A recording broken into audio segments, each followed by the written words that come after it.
Ndoa ni safari ya maisha, lakini kwa nini leo zinavunjika kwa urahisi zaidi kuliko zamani?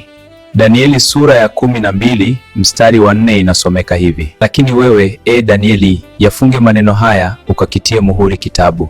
Hata wakati wa mwisho wengi watenda mbio huko na huko, na maarifa yataongezeka. Biblia inatupa picha kuwa maarifa yataongezeka, na maarifa yatakuwa na wema na uovu, lakini watu wa Mungu watatembea katika wema.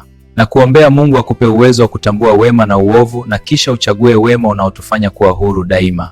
Kwa sasa mitandao ya kijamii na mawasiliano ya simu yamekuwa yakichochea usaliti na kupunguza mawasiliano kwa wanandoa. Ni tofauti na zamani ambapo mitandao haikuwepo. Imekuwa rahisi kupata mawasiliano, hasa kwa wanaume na wanawake wasio wanandoa. Wanawasiliana kupitia mitandao, wana chat na kupigiana simu. Watu wanatarajia furaha zaidi, tena isiyo na kikomo katika ndoa. Wakati zamani watu walitarajia mambo ya msingi na maisha yalizingatia ustawi wa familia. Wanawake leo wanajitegemea kifedha na hawaoni thamani ya mume, na hivyo wanaweza kuondoka katika ndoa isiyoridhisha, tofauti na zamani. Leo mabadiliko ya maadili na mawasiliano ya kidijitali yanachangia mgawanyiko, tofauti na zamani ambapo mawasiliano yalikuwa ya uso kwa uso na imani zilizingatiwa sana. Msongo wa maisha na ukosefu wa muda wa familia unachangia migogoro mingi, tofauti na zamani ambapo familia zilikuwa na mshikamano mkubwa. Ili ndoa zitoe matunda, tunahitaji kuelewa mabadiliko haya na kuwekeza katika mawasiliano, imani na mshikamano.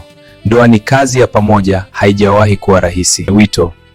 Mathayo sura ya 11 mstari wa 28 inasema, njoni kwangu ninyi nyote msumbukao na wenye kulemewa na mizigo, nami nitawapumzisha. Matumizi mabaya ya teknolojia, marafiki waovu, binafsi na tamaa zote mbaya ni mizigo. Hivyo twendeni kwa Mungu tukapumzishwe, tupate uhuru, kisha tufanye yaliyo mema. Amen. Usisahau kusubscribe na kushare kwa ushauri zaidi wa mahusiano na maisha bora.